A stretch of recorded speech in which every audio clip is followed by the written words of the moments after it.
Welcome to the social hour. This evening, I have my lovely co hosts, as always, Abiola and Jackie. Excited to get to hear from them. We also have some good panelists this evening. We have some experts who we're going to talk about mental health with. Of course, anyone is welcome, though, to come in as a panelist or a guest from the comments. So continue supporting us there. We really appreciate it.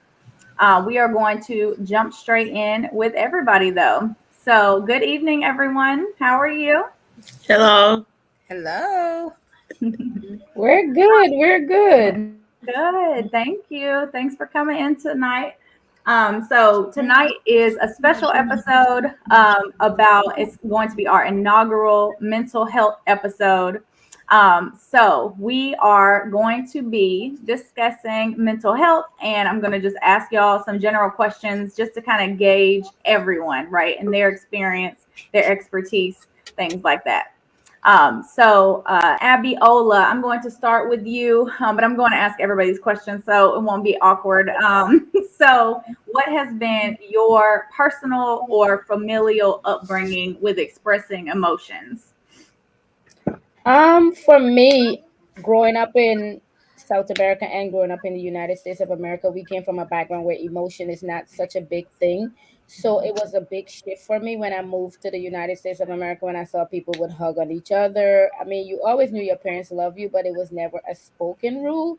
So when you got here, when I was a little younger, you would hear people like say, I love you or give you a hug. And I was like, always like kind of leery about it because it was kind of unfamiliar. But as I got older and, my mom generation and the generation before her, that was just the way it was for them. So it wasn't something that was trickled down where they knew how to love. It's not like they didn't love us, but they don't know how to show it to us. I don't know if that makes sense to you guys. So as I grew up, I knew, from seeing it from outside of my household. When I got, like I said, to this country, I was able to be, more engaging with my children. Like when my children come home from school, I would be like, how was your day? I would hug them, kiss them. Even when I'm putting them out of the car, I would even like now with my mom, I would give her a hug. And, we hug each other. We say we love each other and stuff like that. So it's more familiar now with our generation versus the generation before us and the generation before them. So we're breaking that cycle right now. Mm-hmm. I was gonna say, even when you met me the first, you were probably like, "Oh my God, this girl's hugging and talking too much and smiling," because that's just me, and I know I had to get used to you. And But I'm like a short person. People that really know me, that even when I text, I would say, okay, okay, yes, okay. yes, I'm not like one of those people that engage in lengthy discussions. So you would usually ask me like, are you okay? Yeah, I'm okay. But yes. that's just my way of saying I'm okay. I'm okay. Mhm. And I'm the complete opposite. Everybody knows, talks too much, always long-winded, very emotional. So it's funny. Okay, we're gonna go to Vanity, our lovely panelist tonight. What has been your personal and or family upbringing with expressing emotions? How are you tonight? I'm good. So, upbringing. We talked about emotions a lot. Like my mom was very affectionate, and you know me, so I'm like you. I like to hug. I'm like, hey. But what I will say when it came to like negative emotions, Mhm. it was no space for that. So it was just don't talk about it, don't really have any outbursts. So I grew up really not knowing how to express like negative emotions and kind of coping with it just by keeping it to myself, Mm-hmm. which did not end well because pressure busts pipes. If you just constantly are holding stuff, especially negative emotions, Mm-hmm. it's going to come out in some type of way, shape, or form. I love that you said pressure bust pipes. That is so true. That's a great quote. I didn't mean to cut you off. Oh Continue. no, you're I fine. just You're love that fine. quote. So positive emotions, I was always good with like showing them. Negative emotions, I had to learn how to show them in a positive way because if you are not taught it, you're just gonna kind of be out there. You're just doing it however you feel like it's best for you, so you cannot feel that emotion. Mm-hmm. Exactly. So I love we have a diverse already sharing two totally different right types of background, familial upbringing, all of that. Because that was like if people were uncomfortable at first, I was going to kind of scaffold because I know a lot of people it's hard to talk about this, right? Mental health is already a stigmatized topic in itself. So I try to make everything as broad as possible so people can share what they wish or not. But some people, right, have unresolved disgruntlements, right, or passive aggressivity or manipulation tactics in families, and that's where we learn our very first structure, right? You might have the silent treatment family. They don't talk about anything. And those of you who are close to me, you know very much who I'm speaking of. Um, then we have possible like violence, of course, right? Unfortunately, or it could be emotional abuse, anything like that, or gossip. But on the complete opposite end of the spectrum, you might have a very open, honest dialogue. That was how you were raised, very healthy. And what I love that Vanity just said was disagreement, right? It can be healthy and it should be healthy to have disagreements, but having them in a healthy way where people are expressing their emotions, saying what's going on, but not always having to be antagonistic, manipulative, all of those types of things. So let's go to Jackie. Jackie, what was your familial upbringing with emotions and expressing those or not? Well, growing up, my mother and father, they really didn't hug us. So when my uncles and aunts would come around, they always hugging us. And I was like, wow. I was like, this is weird. And then when it came to show your feelings, it wasn't like an outburst. I just say what I had to say. Mm-hmm. And then, your parents say, well, are you sassing me? You don't talk that way to me. So it was just like our next door neighbor. She was the one that I would go next door and I would tell her everything, and she would tell me different things that helped me out. She said people just have a different way of showing how they love their kids. And now I understand it. And the more I hug, the better it got. And my number one people that I hug is the kids that I teach, because you can see some stuff you've never seen before. And I said, come on over here and give me a hug. I said, I got to have my hug today. Try to make it like it's a happy time. And it works. Well, we have a new panelist tonight as well, and we are going to go to them. Might be a familiar last name, Hanson, because I have my father on here tonight, Lewis Hanson. It sounds very odd saying Lewis for me, but Lewis Hanson, what was your familial upbringing with expressing emotions or not? Can you hear us? First of all, can you hear me? Yes. Yes, sir. You can't hear me, can you? No, we can. Okay. Emotional. My emotional upbringing, surprisingly enough, was one of those old statements in which, as a child, you were to be seen but not be heard. So around the parents, we kind of steered clear of the adult conversation, and that wasn't a very, very good way to be raised. But as I had my own family, and my daughter on the other end of this can attest to, we always wanted everybody to be open with their emotions and share what they were feeling. And if there was a problem, we always tried to make everybody feel comfortable with that, which is the complete opposite of what I did as a child growing up. So a lot of times as you're growing up and you're raised in an environment that you're not real pleased with, you strive to do the complete opposite as an adult. And I think that was the case for me. Well, thank you. And just interesting getting to hear from your perspective versus like your raising perspective. So obviously he just shared a little bit of mine, but of course, from my perspective, it might be a little different. So I definitely, I felt comfortable sharing emotions in the household. I still, I guess, had that healthy fear base maybe where not like what he said, be seen, not heard at all. because I was a little dramatic, so I was going to be seen regardless. But with him, he was always working or in college, so I was not usually around him as much. My mom, she was very that if you were going to be speaking, it better be articulate, or she was going to correct you mid-speech. So, sometimes that can bring about some self-consciousness, some issues with that. But she definitely very much so was loving, even if you were just in an argument, right? You were going to hear love you, hugs, all those types of things. And so the emotions were there. The open honesty was there. But with other familial, not immediate family, right, there was a lot of disgruntlement type situations, things like that. And so things often hidden, things often, if you want to say like manipulation, people going against each other, talking about each other, gossip type stuff. So I feel like that all comes into play then what he was saying, right? If you were raised a certain way, then you might try to switch it up a little as you age or evolve, things like that. So I don't have children, of course, but what Miss Williams was saying, I definitely try to make my students feel loved, make everyone I'm around try to feel appreciated, and show that to friends, family, and students. All right. So I have loved always hearing from you all's perspective.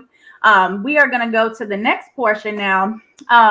How do you personally, or how have you personally coped with life's basic daily struggles? Because I feel like the term mental health now gets kind of thrown away loosely. It's like, I got a mental health disorder, or I'm struggling, and some people just the basics, just they struggle with it, right?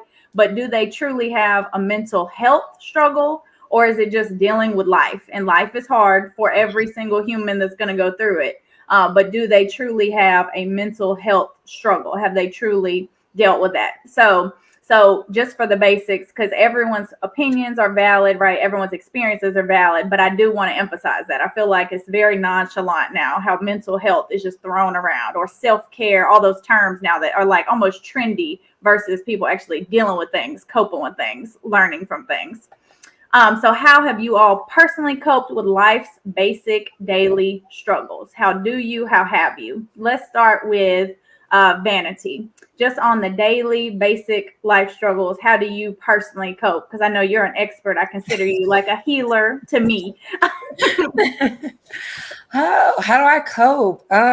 Honestly, a lot of deep breaths. It depends on what's going on, because some days are more hectic than others. On my most hectic day, I'm gonna take a whole bunch of deep breaths because it like resets. I'm gonna take a minute to myself. I'm gonna tell my kids, like, I'm gonna go in the bathroom somewhere. I'm gonna go in my room, like, leave me alone for about 10-15 minutes. Let me get my life together so I can deal with them, of course, in the best way possible. But on the worst days, it's probably a lot of deep breaths, a lot of journaling. Like, I journal a lot to just get stuff out that I may not be able to say right then and there. I give myself space to feel whatever emotion that's coming behind whatever is going on. I feel like it's really important to do that. Like, you have to feel those emotions, because suppressing them and pushing them down and not dealing with them on a day-to-day with your daily struggles is going to not do anything but pile up to the next day, because you're going to be frustrated, you're going to be angry, you're going to be mad, and it's going to come out. So on the worst days, it's a lot of deep breaths, a lot of journaling, a lot of trying to take a minute to myself. On the lighter days where it's not so much going on and I may be struggling here or there, I try to sit and just kind of meditate, a lot of yoga. So most of the things I do is going to take some time to do, at least 15-20 minutes, somewhere around in there, to where I can just take a minute. Sometimes it looks different because I'm a mom. So it may be me sitting in front of the house for the next 10 minutes. It may be me sitting in the school parking lot. It may be me doing whatever, to just take that minute to cope with whatever is going on. It may be me stopping at Starbucks too. So it just really just depends. It depends. I got levels of stuff I can do depending on what's going on, but I had to find those ways to be able to do that, like find avenues depending on what's going on to be able to deal. I love that. Thank you for sharing. And also, I just want to shout out, we have some lovely supporter in the chat. Sophia Sharif, she has saluted all of us. You are a beautiful sister as well. She said hi to me, to Jackie, to Abby, to Vanity, to Lewis. So she is welcome here. We love you. Thank you for sharing your support in the chat for us, Sophia. All right, let's go to Abiola. How do you on the daily personally cope, or how have you coped with life's basic daily struggles? For me, my coping mechanism is, if I can't say exactly how I feel, I literally will get a migraine. So Yes, we do. I literally try my utmost best to be in the present moment, because I've learned that from my sister actually 2 days ago. She said I'm like an overthinker. So she was like, we need to start living in the moment because a lot of things are being missed. So we're thinking about what happened yesterday. We're thinking about what's going to happen right now. And we're trying to still think about what's going to happen tomorrow. She was like, Abby, just live in the moment. So now, like, once I can tell you exactly how I feel without being disrespectful, I can have peace within myself. And, I try not to let things bother me. Like, people would say, nothing bothers you? No, because I'm telling you exactly how I feel in the moment. So it's not going to bother me. Maybe we might I love it. I love it. Working with her too. She's not exaggerating that. She is very, and she'll tell me may too. have I to have a circle headache. back around because it may, to you, it may not have come out right. And I don't have a problem apologizing, but struggling daily, I'm going to be like really and truly honest. It's like I get to the point, because once it lingers a little too long for me, and I tell, like Vanity just said, people underestimate sitting in your car and breathing. Like, I pull up in my driveway and I sit in the car. I see my family peeping out there like,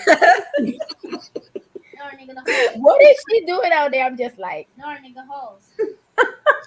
centering myself because I like to leave my job at my job, because when I come home, I want to be present for my family. Whatever happens externally should not come in internally. So I just center myself in the car and then I'll come into the house. So yeah, for me, I don't really struggle that much on a daily basis, because like I say, I release whatever needs to be released and let it go, because you can't hold on to it. And that's what I think a lot of people do. They hold on to stuff because they're thinking in mind, like, I didn't get to say this, I should have said this.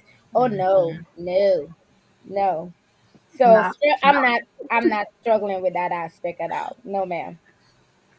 I love it because whenever we would have morning meetings or other things, everyone, like other people will be stressed or walking around, breathing hard or whatever. And she doesn't even really have to speak. Her face will speak for itself. If she cannot say what she needs to say, she will get those headaches and her face will speak for her.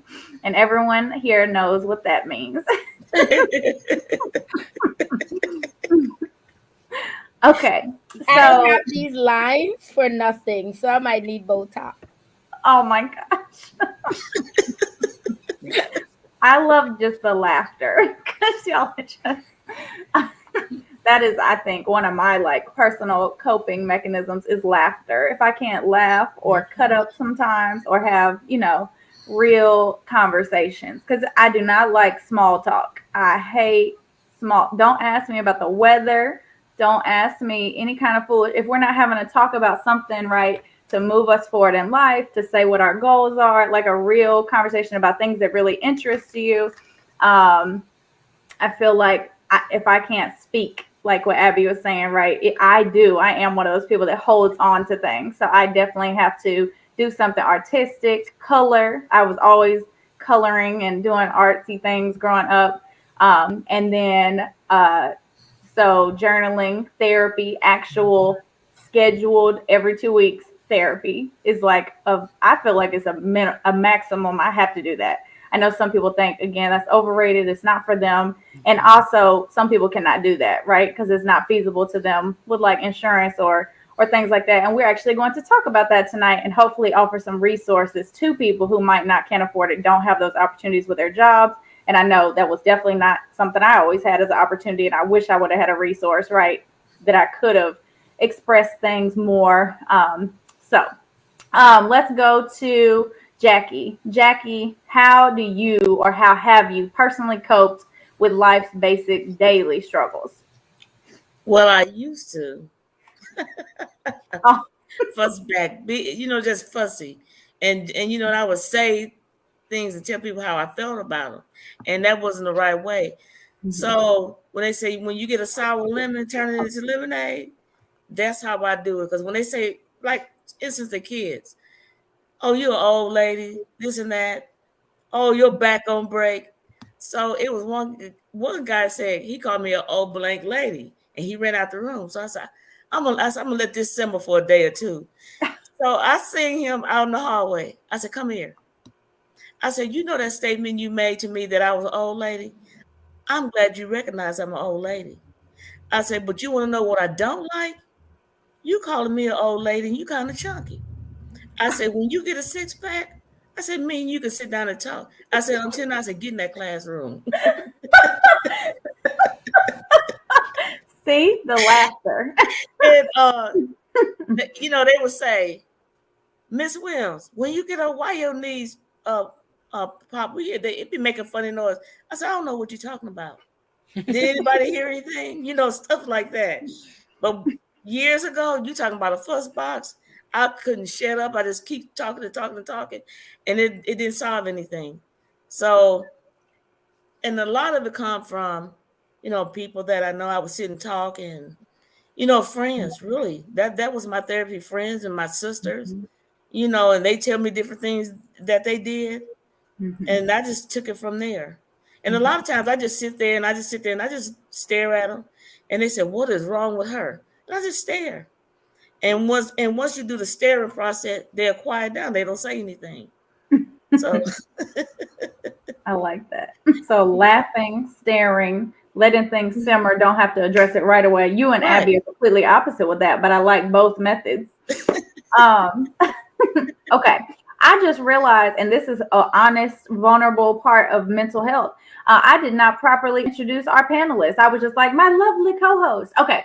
So Vanity Bonner, she today is on, or this evening is on with us. She is an amazing person. I mentioned she was like a healer, but she also is a doula. She is trained and she's all certified in lots of things, but she does help people with trauma, with birthing, with miscarriages, all of that.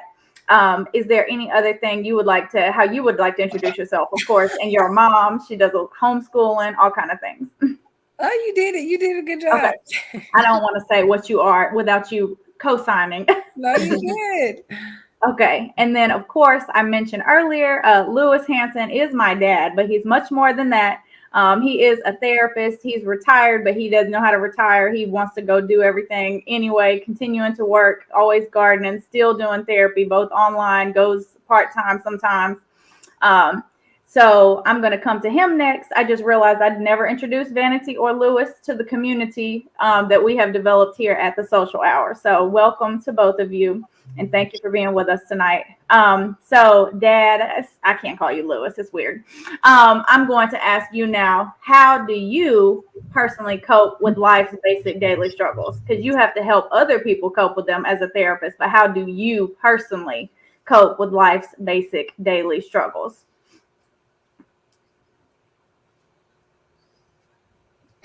Can you hear us? Well, as you introduce myself, yeah, are you hearing me?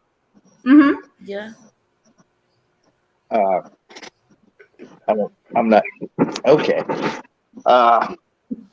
She introduced me as a therapist. I actually worked for about 25 years in the mental health field and still working a little bit in a behavioral health community about an hour and a half from here.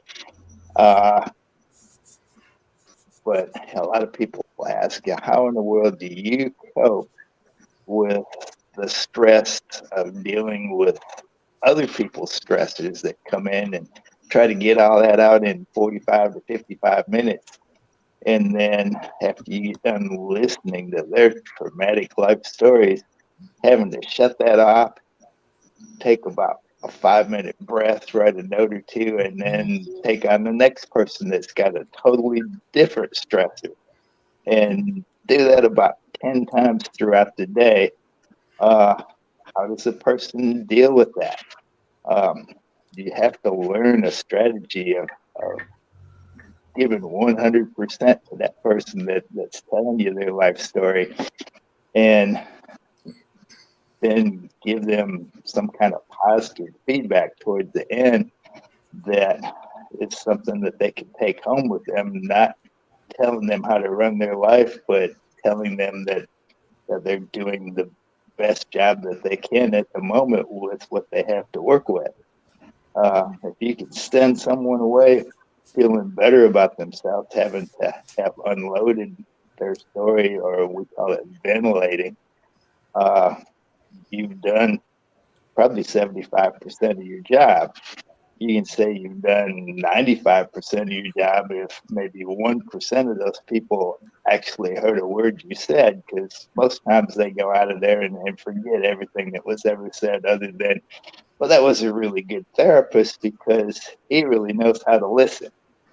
And that's what therapy is all about, is it's giving a person a chance to unload and tell their story at the moment as to what they're dealing with at the moment.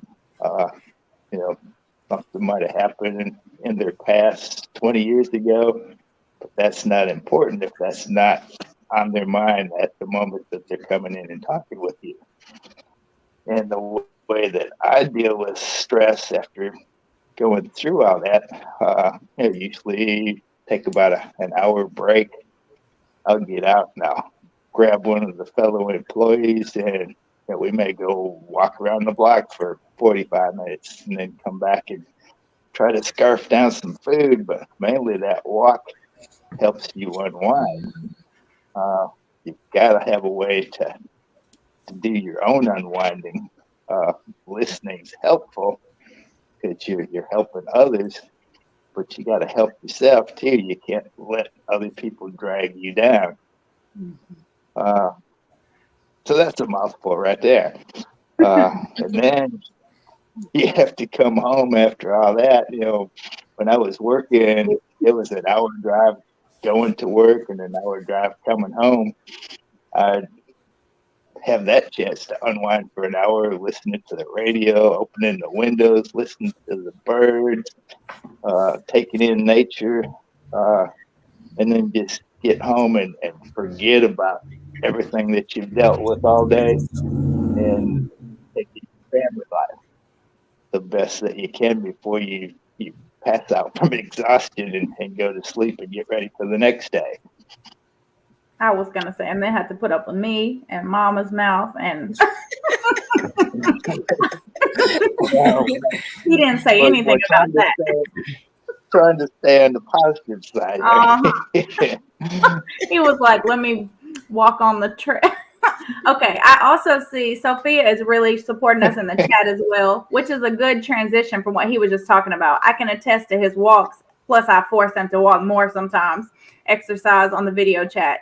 But he mentioned nature. He is a huge advocate, always was hiking, always listened to the birds, made me identify birds and everything little. But Sophia in the chat, she also mentioned she plants things and she tries to listen more than speaking. I love that. That is also a great self-coping mechanism, right? To just go be one with nature, right? We weren't meant to do all this craziness we experience every day. We have to work. We have to survive. We have to keep our families alive and ourselves sane as much as possible. But we have to take some time, what he said, to decompress, right? What Jacquelyn said, to laugh, what Abby said, sometimes to get it out, to leave it be, whether it's at home, whatever the stress is, right? And Vanity was saying to breathe, to journal, right? You have to get things out to help yourself. And I love that Sophia, also watching with us, is planting things and listening more than speaking as well. So great answers. Everybody's so varied in their responses. I love it. Okay. So the next thing we are going to talk about, let me get it pulled up for everyone. The next one's a little bit more deep. So let's breathe on it. Practice some of the strategies we just learned so no one is triggered. Okay. So the next portion is, have you ever had to cope with deeper traumas? And if so, how did you cope with those deeper traumas? So we are going to start out with Jackie for this part. How have you had to ever cope with deeper trauma? My first one was when my mother passed away. I was 21, and you know how you walk in the house and you can always my mother would always sit in that chair. So when I would come into the house, and it just was like a reality check. She's not there. And when I talk with my other sisters and brother, it was my last three. It was my two sisters and my brother. They was there when my mother passed away, and it was just like 2 years ago. They just started talking about it, and they was telling me, everything was going on. So I didn't say anything. So every chance we get, I said, I need to ask you this. How did this happen? What went on? I said, what did you do? And they told me. And so it's like when we talk, it just more and more come out of them, because I wasn't there when my mom passed away. They was. I was, they were in Arkansas and I was in Flint. So, and another thing I'm gonna talk about today is one of my students' brother went into a company's yard. It was fenced in on a fork truck doing donuts, and it fell on him and crushed him. And so when the assistant principal had me come in the office to get my check today, she was telling me about it. I said, oh yeah, I remember I heard that on the news. So he didn't want to go into the gym today because we was closing out Black History Month. And I just said, I'm gonna sit here and talk to him, because me and him used to have like little arguments because he didn't make any sense to me. So I sat there today and I said, I would like a juicy hamburger, where I said with a Coke. And I said, wouldn't you like one? He said, no. I said, I got to break into this kid and see how he's feeling. So I noticed he had like money. He was throwing it up. I said, what? I said, why are you doing that? And I said, you shoot craps, right? He said, what is that? I said, you take the dice, and I said, you throw a snake eye. I said, that's a 7. Oh, Ms. Williams, I don't know what you're talking about. And so every time he flipped the coin up, it would hit the floor. And I was looking, and I said, why you keep flipping the coin? He said, I talked to my brother, and I already knew that his brother had passed away. And I said, well, what do you say to him? I asked a question. If it falls heads, is a yes. If it's tail, it's a no. So I said, what questions do you ask him? I asked him if he was in my room. And I said, well, was it heads or tail? He said, look down on the floor. What do you see? I said, it's tails. Then he flipped the coin again. And I said, what question are you asking him now? He said, 2 years ago, Ms. Williams, we had a bluebird. And I asked him, did he kill the bluebird? And he told me yes. And I was getting like, I think I need to quit. So we continued to talk. And I said, well, do you go to church? He said, no. I said, do you believe in God? He said, yes. I said, well, I said, that's a spiritual thing. And so I said, I'm going to give you 2 more quarters so you can have money. I said, no, I'm just going to give you 4 quarters. I said, tell your brother I said hi. And then, it was over with. And I told him, I said, I'll see you Monday. And I said, you need to start writing that down in the journal. Because I said, I would love to read it. And that's how it ended today. So I hope when I was asking the questions, it didn't seem to offend it. It seemed like he opened up more. Because I was trying to figure it out. I'm telling you, I was struggling trying to figure it out. Because he said, my brother is gone. I said, what do you mean gone? I said, I don't understand. He's gone, Ms. Williams. And I sit there and I said, well, when I hear that phrase, I said, it means someone passed away. So did your brother pass away? He said, yeah. And it was for me, it was kind of like difficult because you be trying to find the right things to say to him.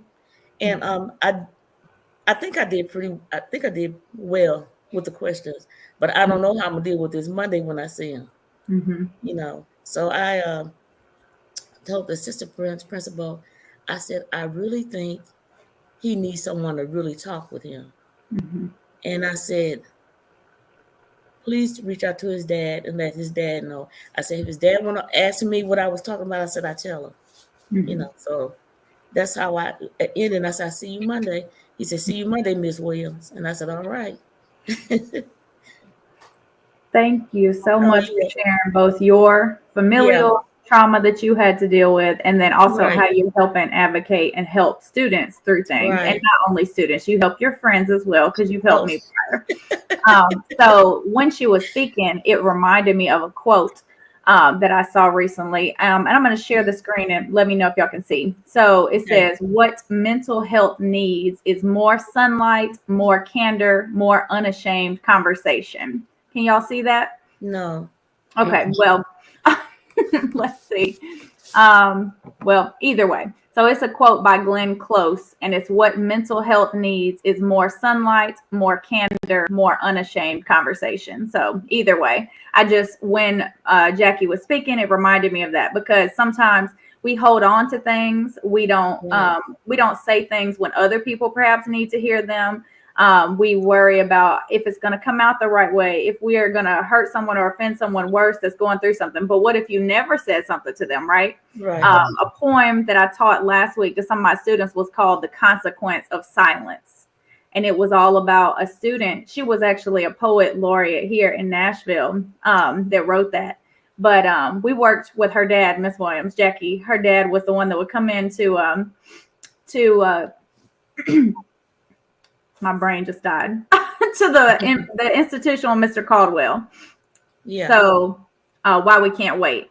And so we worked with her dad. Remember the one that would come in and do the helicopters and everything with the students? Right. So his daughter does poetry. She was a poet laureate. And her poem, it was called The Consequence of Silence, was about a friend she knew something was wrong with. She felt something on her spirit was something wrong with, and she didn't speak. And it went through the months of, she saw her getting skinny. She saw her, emotionally drained. And then the lady committed suicide at the end. And it's a true story, right? Because you can know someone is not dealing with things, not coping with things, not handling their own trauma well. But if you don't reach out to them, if you don't say just like, are you really okay? That's why I always ask if people are really, and I know Abby was like, sometimes I just say okay, but I always like want to make sure if somebody really is okay, if somebody's like really struggling, or if they're just saying they're fine. Because I know women, a lot of times we hold on to things and say, oh, I'm fine. But you're not, right? And sometimes people don't read your tone. They don't read your body language. They're just so worried, not even selfishly. Some are selfish, but you're going through your own struggles, your own life, you're busy. But really, really trying to sit with people, trying to listen to people. And like you said, Jackie, trying to get people also to write their feelings down as well. If they're not comfortable, perhaps speaking them out loud. Articulation sometimes is very hard. What my dad, Mr. Lewis Hanson, said earlier about ventilating. He's a professional, right? He's used to that. He's trained for that. But regular, everyday people, right? We're not trained sometimes to take on other people's trauma. And if we have our own, that's so difficult. But the guilt, that people might feel if they didn't address someone and when they felt something was wrong. And sometimes you don't know, right? You never know what some other people are going through if they don't tell you. Okay. Let's go to Sophia. She is just really talking and giving us a lot of encouragement in the chat. She's talking to you. She said, Mr. Hansen, your daughter is a joy. Well, thank you. That is very kind of you. But I'm just so blessed to be on here with Jackie and Abby always, every other Friday, except last one when I had to take a break because it was crazy. And then Vanity and Lewis tonight as our panelists. I just enjoy this every time we do it and just getting to talk about different topics and things like that. So thank you for tuning in with us, Sophia. Okay, so Vanity. Have you ever had to cope with deeper traumas? And if so, how have you dealt with them in the past, or how are you dealing with them now? I have had to cope with deeper traumas. I dealt with a lot of death in my life, like a lot of family members passing away, and it's almost like everybody wants to passes away at one time. Like it's a couple of days, and then a week, and then maybe 2 weeks, and that's a lot to like facilitate your emotions. Like you are mourning, you are missing them, but you're missing multiple people. So that is multiple people, multiple memories, multiple times, multiple triggers on top of, you know, the grief there. And that's hard. That's very hard. And it's not a rule book when it comes to mourning stuff. You know, you'll feel like I'm okay today, and then you're crying wreck tomorrow. And honestly, that's how I coped with like a lot of deeper traumas that I've dealt with. I cry. I'm gonna cry. I'm a crier. I'm gonna cry. But I tend to feel better releasing that emotion. Like releasing it would be the way that I would deal with it. I have to get it out. I have to release it. Because holding it is heavy, and walking around trying to do everyday life, depending on whatever the deeper trauma that you're dealing with is hard. You know, like you will be okay. Well, I had moments where I would be okay 1 minute, and I might just be cooking. I'm just gonna sit here and just cry while I'm cooking, whatever, because something jogged a memory, or I thought about something, or even aside from like someone passing away, I've miscarried before, and so the trauma with that, like. You see other people that are pregnant, or you remember your due date, or whatever, you know, like one of your friends may be pregnant. You can be happy for them all day long, but you hurt for yourself.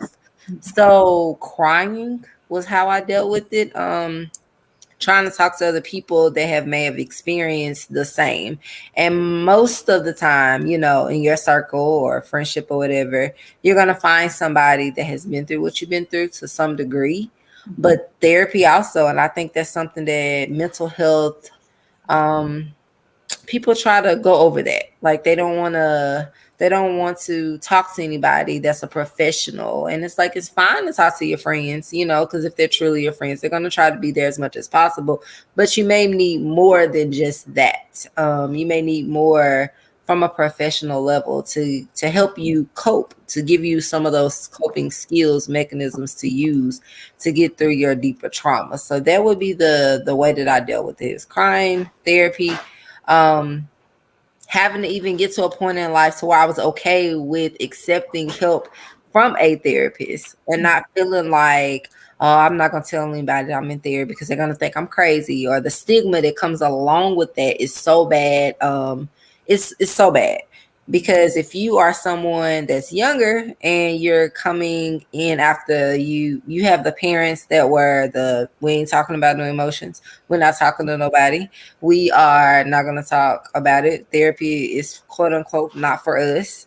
So you're going to deal with, they was like, what? You gonna talk to a therapist, you know? So having to even be okay in a space to get the help you need. So mine was crying, therapy, grounding, outside, grounding, walking outside with no shoes on, honestly, and just grounding, sunlight. Those would be the 3 best things that I think I've done to deal with like deeper traumas. Thank you. So crying, speaking with a professional, and grounding. So I love that you were talking about so many different aspects. But I know what you mentioned also about the stigma with therapy. I had my own stigma growing up because I was like kind of like the stereotype of the preacher's daughter. I was like, well, I can't go to therapy. My dad's a therapist. I'm not supposed to have any problems. The other people can be, you know. So that I wouldn't talk about some things. I would hold it in, or I would only tell my friends, which I'm sure they were like, please get a therapist, because, oh my God. So I definitely now advocate completely for therapy, like what you said, Vanity, and make sure you're actually utilizing the session with your therapist. Some people are not honest with their therapist, or they don't actually, like my dad said, as a therapist, listen to their therapist. They just like, oh, he listened to me. I vented, and then I didn't do anything about it. You had to actually do the work, the self work within yourself, right? So definitely same thing, what you said, Vanity. And then emotions, crying. I definitely agree with that aspect of it. I still, there's just such a stigma with mental health in general. I really want to touch on, we only have one gentleman here tonight, but just the stigma. And since all of you actually have sons, I think this is so pivotal, talking about the emotions that are okay for guys and boys to have. That is something that is not talked about. And I feel like they suppress so much and they have to, be told, oh, you need to be hard, you need to hold your emotions, and you need to man up. So many of my students tell me that constantly, specifically in the Black community, the boys, they say there's so much pressure on them to do it. So would any of y'all like to speak to that from like, well, I'll let Abby, since I haven't called on her specifically, she can talk about her deeper trauma, but then also how you're telling you are raising 3 boys. How are you teaching them to cope with their emotions, trauma, so we can give some advice to the masses? I'm gonna go on the first part of it. For me, you know, with my last son, how you cope with your deeper traumas. My last son was a twin, and I've never really spoke on it, and I had a miscarriage with one. So I think with me, I never had time to mourn because I still had to work on making sure the other one was safe, which was Jace, my youngest son. So I think I still carry a little bit of the trauma with me because I never really had the time to sit down and think about it. Like really, you know, sometimes you question yourself, did I do everything right? Those are things that usually cross my mind. And then I look at my last child and I see like he's 7 now. I probably could have had a daughter if if the baby was born or something like that. So those are things that I usually think about that is like deep for me. And then um where my dad passed, he had cancer, so we knew he was gonna pass. So it's not like one of those things like you didn't know, you didn't. The doctor called us in, he told us everything that was gonna happen. But I think what really didn't sit well with me, and I think to this day that I carry with me, is that there was more conversations to be had that I don't ever think we got to fully conclude it. So for me, it's like he would always say to me, whenever you see a penny, just know that I'm okay. So like I would literally walk the street if I'm going walking, and I would always be looking down like, oh my God, am I gonna see a penny? Am I gonna see a penny on the road? Like everything is gonna be okay. So every now and then I'll find pennies in like weird places, y'all. Like weird places. And I would say to my sister, I'm like, why did I find a penny? Like I knew I checked everybody pockets in the washing machine or the dryer. Where did this penny come from? It's just stuck somewhere in there. I'll be walking, it will be the dirtiest penny. I'm telling y'all and it would be the shiniest thing that is showing out of in the dirtiest places. And I would be like, do I really want to bend down and touch this penny right now? Because that was something we would always say before he died. Like anytime you see a penny, that is me telling you everything is gonna be okay. And when I see some of these pennies in some of these places, y'all, I'll be like, oh Lord, do I really want to pick up this penny? Because I feel like I'm gonna get some.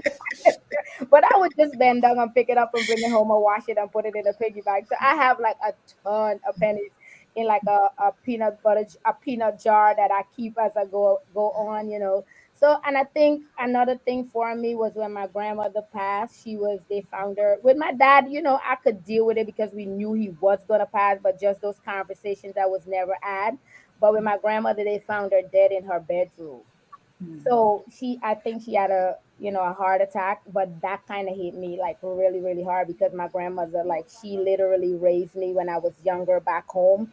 And I came and I lived with her in New York. And when she died, that took me for a loop, you guys. But yeah, those are the 3 things I would say that really drastically shape the way I deal with traumas. And like Vanity was saying, and Jessica was saying, people don't like to go to, especially in the African American community, they don't like to go to therapists because they feel like, I can handle all these struggles by myself.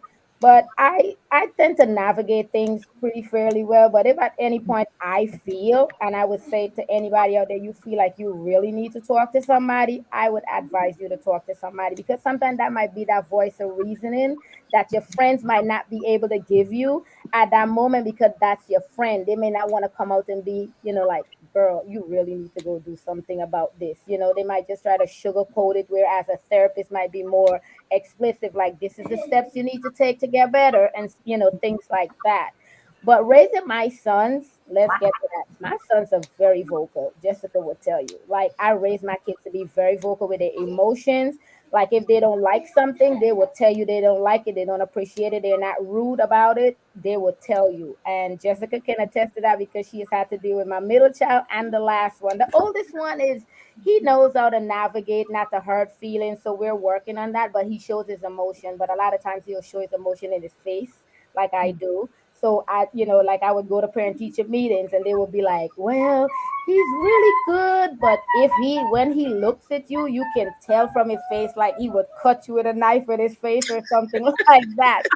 So he shows his emotion in the face, but the younger two verbally tells you, like, I don't appreciate this. I would rather you do this. Like, they would tell you, especially my middle child. He is very, very vocal. So I am really appreciative of that. And I think that helps that my mom, and I noticed that with grandparents, they don't keep the same energy they had with us.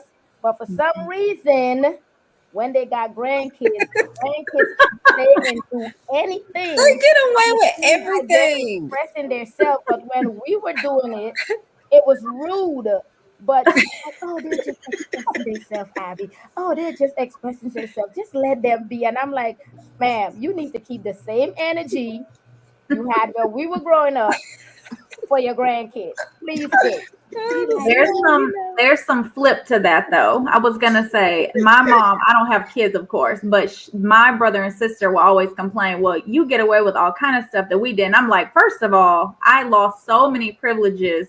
Couldn't ride a go-kart, four-wheeler, trampoline because they did so much nonsense. So there's also a flip if you're the youngest child and you don't get to do anything because they did all the turn up. I was the youngest child and the only girl, so I really couldn't do anything. It was like, you want to do what? You want to go skating? You want to go by yourself? No.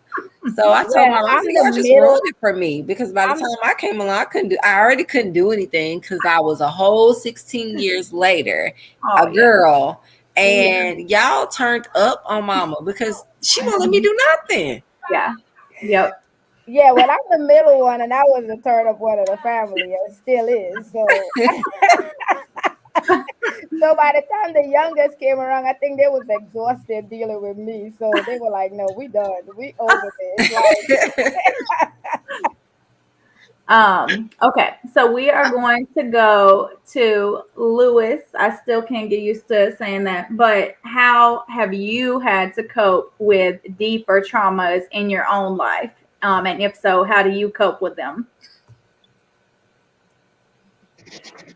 Well, I've noticed the subject of death has come up a lot with everyone that's been speaking. And I remember at a very young age going to my grandfather's funeral. This was probably one of the first funerals I ever went to. And I was like 8, 9, 10 years old. And everybody was real solemn and not talking about things. And all of a sudden, one of the 4 brothers, which would have been my dad and his 3 brothers, one of them started crying to the point where, just thought he was hysterical. He just broke down and cried and cried. And then all the other ones, one in a row like dominoes, started crying. And then all the grandkids started crying. We had the whole room going. So, here's a group of men just breaking down. You think, this is just something that the women would do. Well, not in this case. And then I remember another incident at a funeral when my dad finally passed away. His brother was asked to come up and speak in front of the podium, and he was just at such a loss for words. He wanted to, and just excused himself and says, well, right now I'm just broken beyond belief with emotion. And he finally went home and he wrote a letter and sent it to everybody, telling kind of a humorous story that he wanted to tell at the funeral to break the ice, kind of telling of the shenanigans that all of the brothers had gone through during the war. They were all drafted at the same time and met overseas over in France and told about some of the things that, probably weren't appropriate for a funeral, but, it was humorous to see it later in a letter.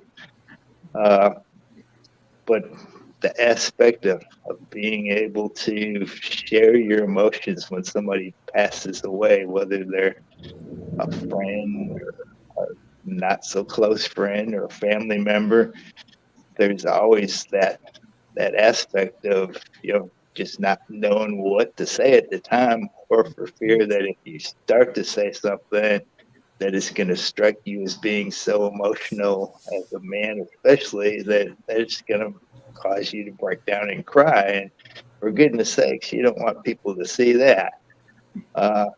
Sometimes the way that I tried to teach people to deal with that in therapy, and even with family members after the fact, when everybody got together and was trying to have a supper or a dinner after the funeral, we would get out the old picture books. Our family was really big with pictures, and my mother had stacks and stacks and stacks of them in the house.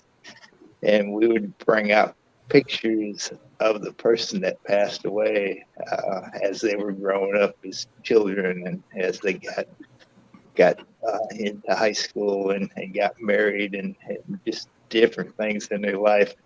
And that helped bring back so many memories that people just don't remember, but it jolts your memory banks when you see it in a picture. Sometimes you can't remember anything other than, well, I remember that picture a long time ago, and here it is again. Pictures mean a lot. It's kind of like you don't want to forget the people that have passed away in your life, and you can always keep them with you in your heart in the memories of pictures. I think that's a real important way when you just at a loss for words to bring out and reminisce like that. Well, thank you for sharing that portion. I will say that was the only memory I have of you crying forever was at your dad's funeral. And then I will address my own way of coping in a moment. I do want to, again, go to the chat. We have Womenosphere. Thank you for supporting us. I see your flower growth emoji. Sophia's continuing. Thank you so much. She said, "You're not kidding about the grandkids being only 50. I'll have to wait a little longer." For me, how I have had to cope with deeper trauma, specifically, like we mentioned earlier, Vanity and I always was comfortable with expressing my emotions just on a regular basis. But actually, I think sitting with emotion is hard for me. Actually being silent and still with it and dealing with it. That's the hard part. Sometimes, like what Jackie said, not from a bitter, angry place, I would just jabber if I'm uncomfortable or don't know how to deal with something, instead of just sitting and actually coping with it for real. So I think that is something in the last, actually just few years since I started going to therapy regularly in 2019, I learned to cope with. Because when my grandfather died in 2015, I actually worked with Abby at the time. I did not handle it well. That was the first real adult's death, right? I'd had other grandparents pass away, other people that I knew passed away, but having to deal with it as an adult is very different than dealing with it as a child, right? And seeing how other people cope and seeing what you think you're supposed to do or versus what your own feelings and emotions might do. So that was my grandfather, even though not by blood, definitely by love. And so I did not deal with it well, but having to help my grandmother, because we knew he was going to pass, like Abby mentioned about her father, but he got cancer suddenly and it spread so quickly. I didn't have time to fully go say goodbye properly, go spend more time with him, all of that.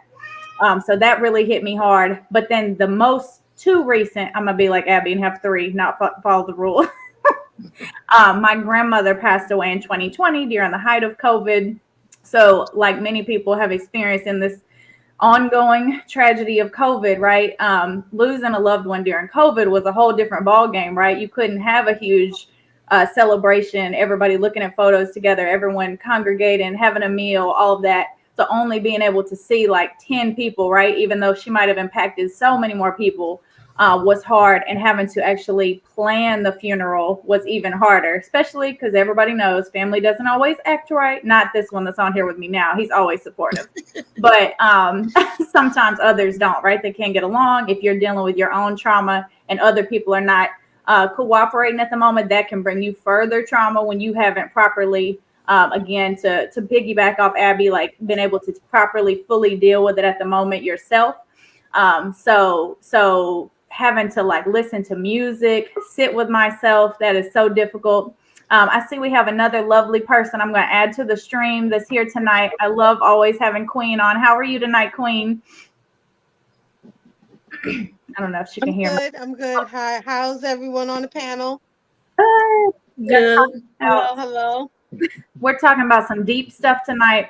I was just talking about my personal experience with coping with deeper trauma, and talking about like my grandparents' deaths 5 years apart and how I just wasn't like mentally, emotionally ready for either one really, right? But then having to rip the Band-Aid off and deal with it, whether it was by listening to music, sitting with the emotion yourself, talking it out, like what Jackie mentioned earlier. And then the most recent was not a death, but perhaps sometimes even more scary is like a surgery or a family member, right, that is sickly, that you're not sure what's going to happen. So my mother was diagnosed last summer, and had never had issues. She's like, I always say, Dr. Quinn medicine woman. She's so herbalistic, so like everything's, very independent, taking care of herself, doesn't even really believe in medicine that much. So when she got sick, that was unheard of. And she had a very rare, like very serious brain injury that resulted in hydrocephalus, which is swelling and water on your brain. And so she had to have a surgery, and not knowing how to deal with that. Again, our family is open with emotions, sometimes very witty and back and forth with each other. So she and I, it was very hard, right? Dealing with those emotions, not knowing what to say, not wanting to say the wrong thing in the moment because you don't know what's going to happen to them. She definitely, thankfully, gratefully, right, has made it out of the surgery, healing and getting a little better and still coping with things. But that was like a big trauma, right? Having had to cope with and deal with. I know putting you on the spot, Queen, since you just came on, but we definitely want to hear from her. She is a lovely in California social worker. So she deals with helping other people with trauma, similar to my dad as a therapist. But how do you yourself, Queen, have to try to cope when you have deeper traumas in your own life? Well, I think helping other people is a distraction because I don't have time to really feel or deal until one day I'm just sitting and, the cup done got too full and now it's overflowing or the balloon popped. So, yeah, I try to, I'm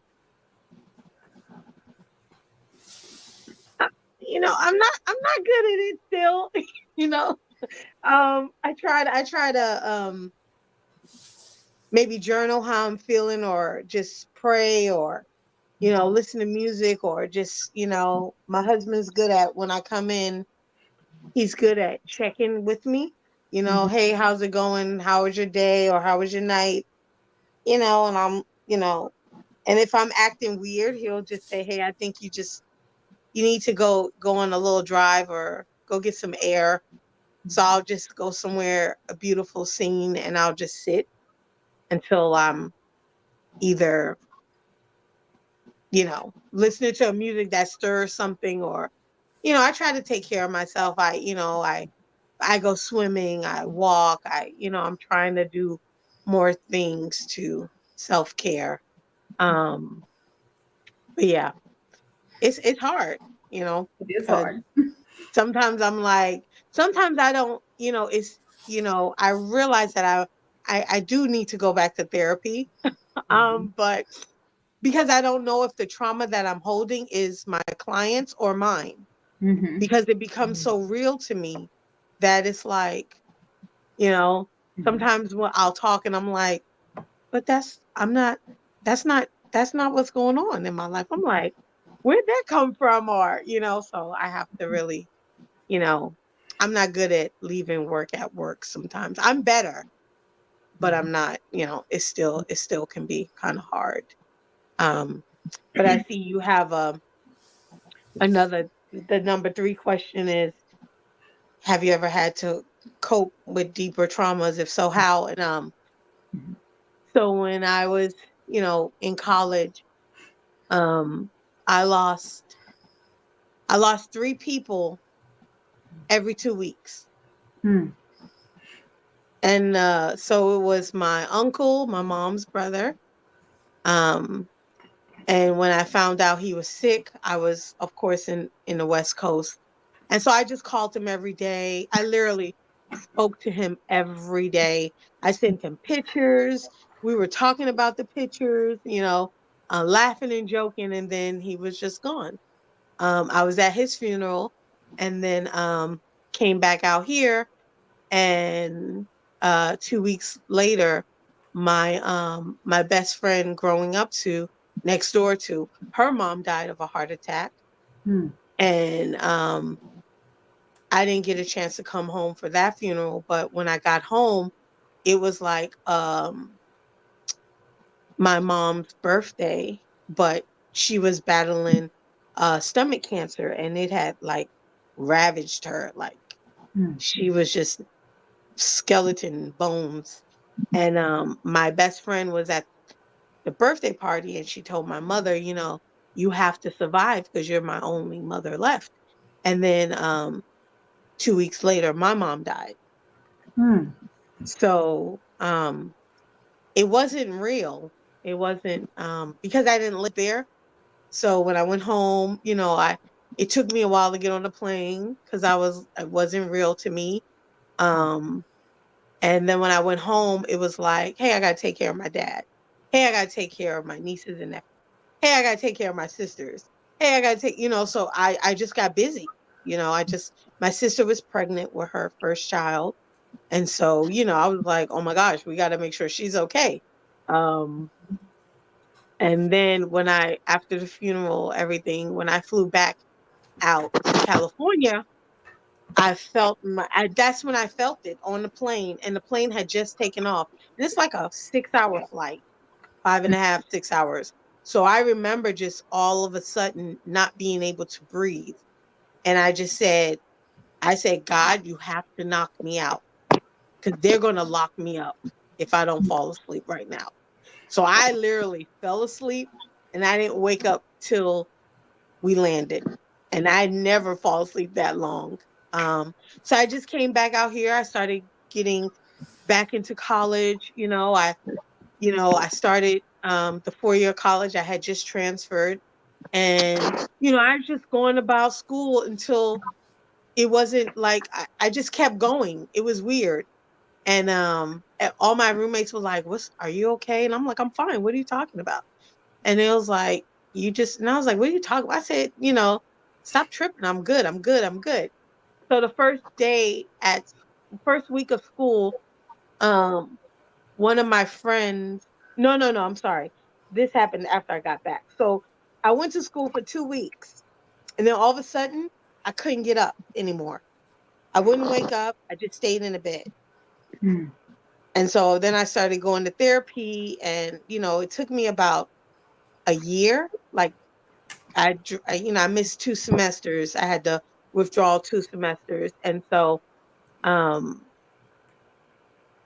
what helped me also was that when I got back into college, my first week at school, my social work track, there was a girl in my class. And I remember, because we're graduating together, so it's the same classmates. And I remember seeing her. I was like, "What's going on?" And she was like, "My mom's dying of cancer." And I just remember embracing her. And then another girl in my other class, her dad was murdered. So I felt like my trauma, I was back in my field. Like I was able to console or help or, be there for someone else and I just went through it. So it was almost like we were processing it together because I was still really raw. But yeah. Yeah, I honestly don't know how I got through it. I really don't. I think it's the grace of God, Mm, honestly. Because when I lost my mom, I literally lost my mind and I was, yeah, and it would hit me like even when I got married, even when I got, I graduated college, everything was, it was almost like I was thrown back to January, June, when I can't, August 10th, 2000, when she died. Like I was thrown back to that with every triumph, like every graduation, meeting my husband, getting engaged, getting married, and we got married at the church we buried her in. mm, So it was like a way for me to go, you're here with me. So mm. I yeah. love it. Thank you for sharing. And I also know I hope you don't mind me sharing. I heard you had a little bit of car trouble, so I know that's why you're late. And I wanted to pop you in. I know we were sort of towards the end, but we actually had Girl, yes. I'm we so had a sick of little. this car. Oh, we But had a little. I don't wanna, I don't want no car notes. So I'm gonna do what I Right. can to keep it running. I You gotta keep understand that. singing for me. I don't want no car note.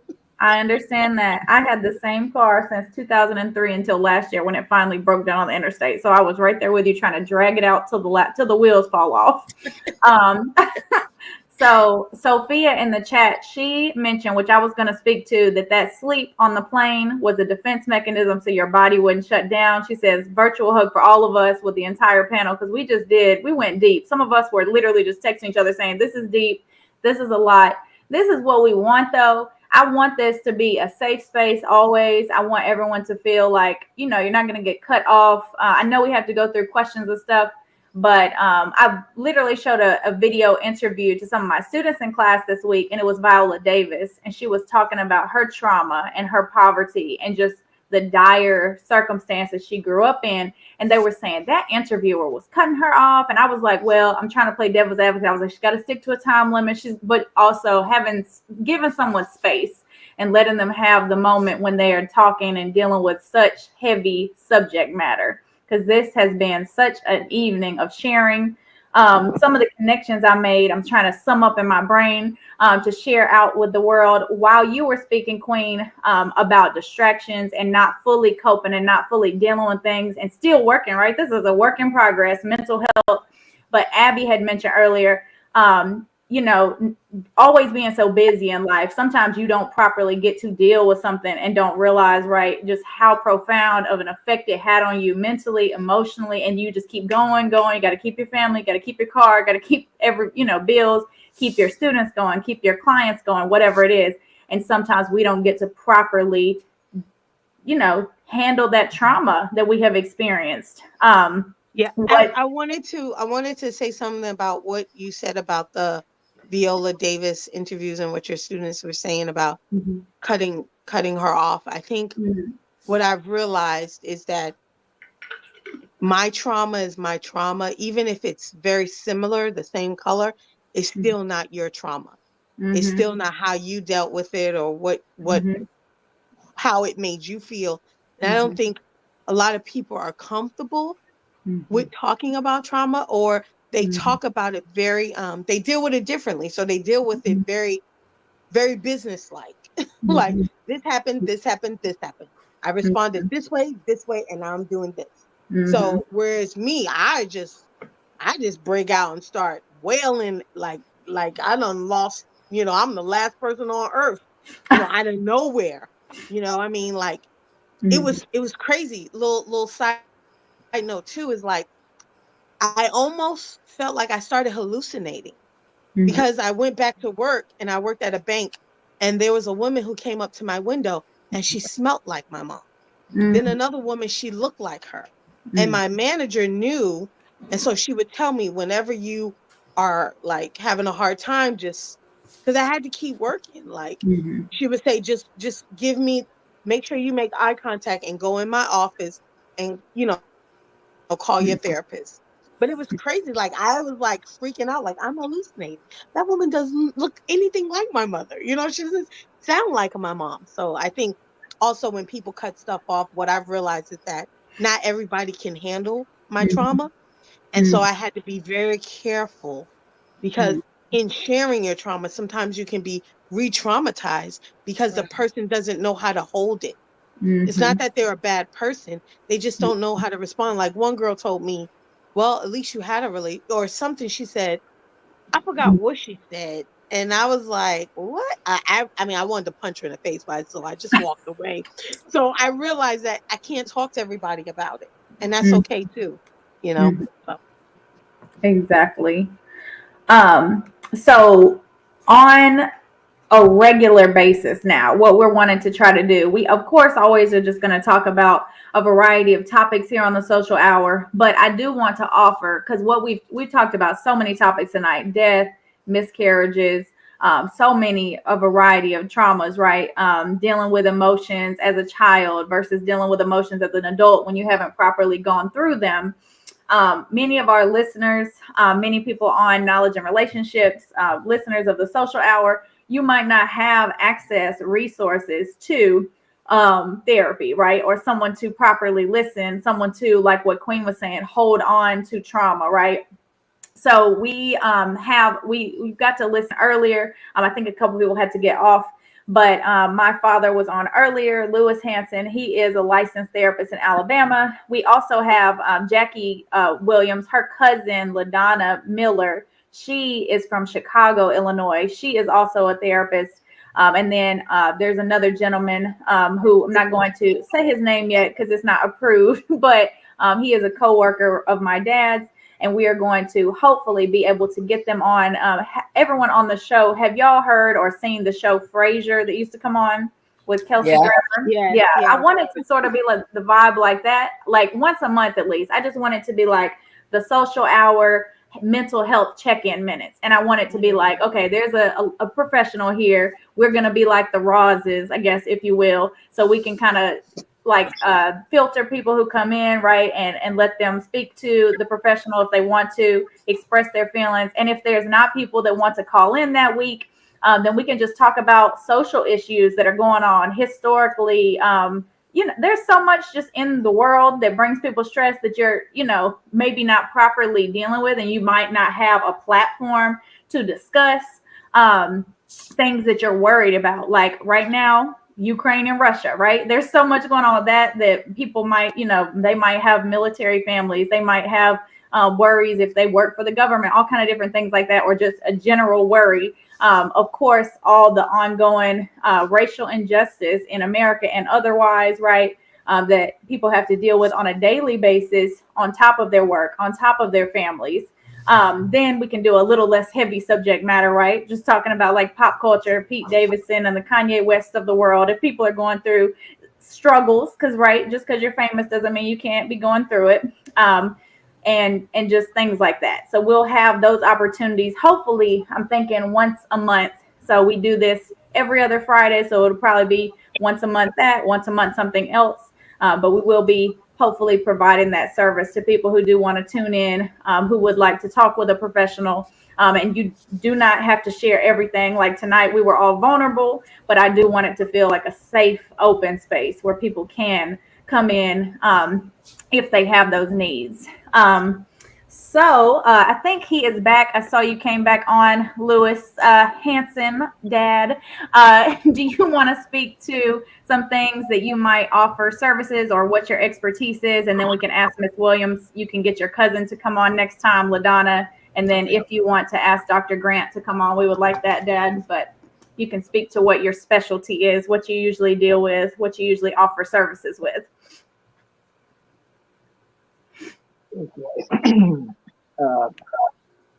I lost connection there a minute ago, and I came back in, and I've got a bunch of echo going on this one. I don't know if you're hearing that over there or not, but I'm going to continue to speak and see if you can hear me.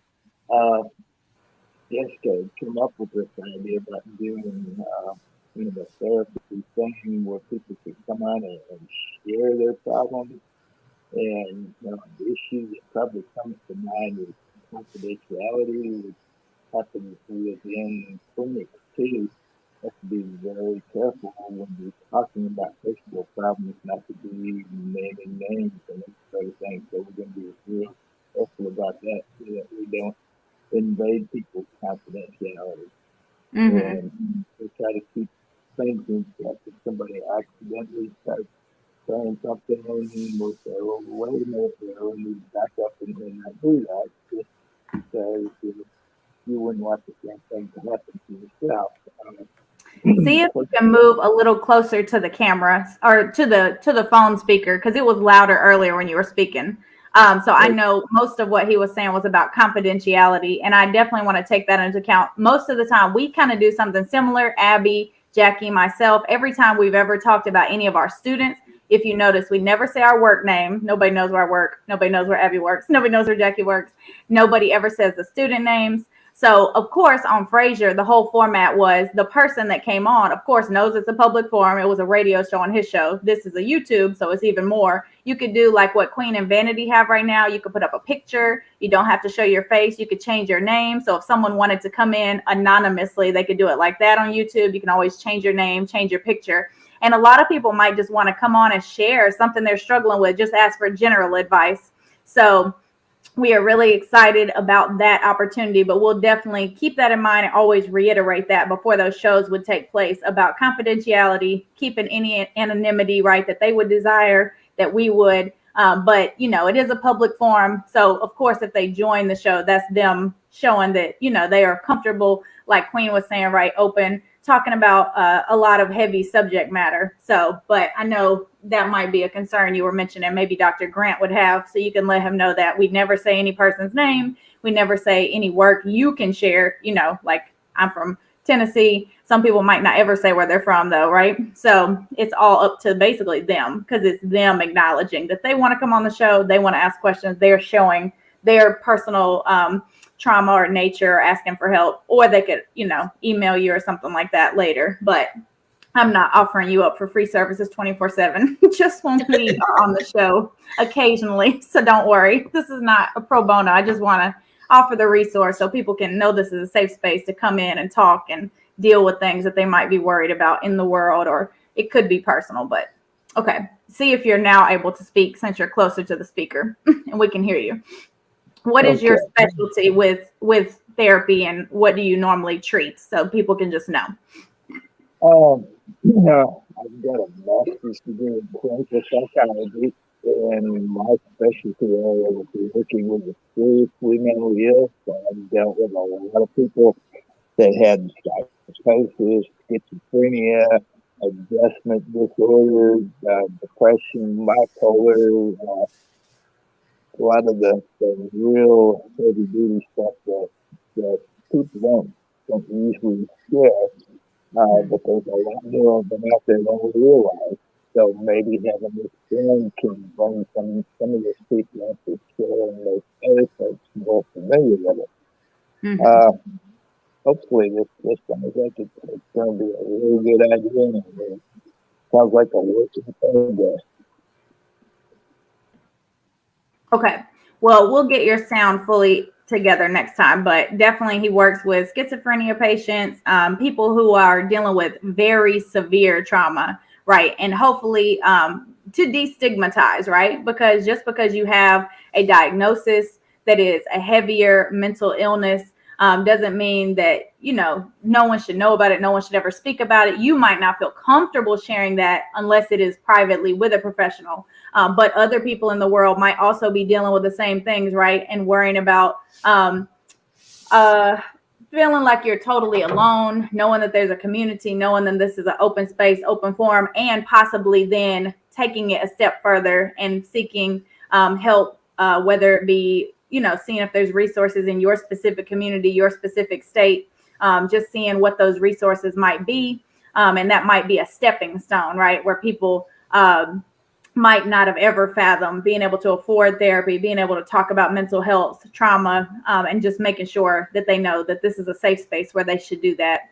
I see Information Man Show, peace and respect. Thank you so much for coming in and tuning in tonight. Okay, does anyone have anything else they would like to close out? Give us a word of wisdom about mental health, about your takeaways from tonight.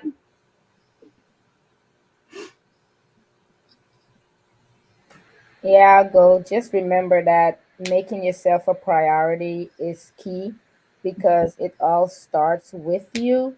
So if you're not comfortable, within yourself, then you can't be comfortable with anybody else. And learning to be really honest and true with your feelings. What about you, Jackie? What kind of words of wisdom can you share with the world on mental health? Oh, I'm a talker. So if I see if I see someone, just like I shared with her, with another student of mine, about the crying, and he wouldn't open up. But I know those tears, they were hurtful. So I told him, I said, well, one of the SROs, he can talk to you. And I told him, I said, anytime you feeling a certain way, I said, I'm always downstairs. I said, just pull me out. And I said, we can walk those halls until, you feel better.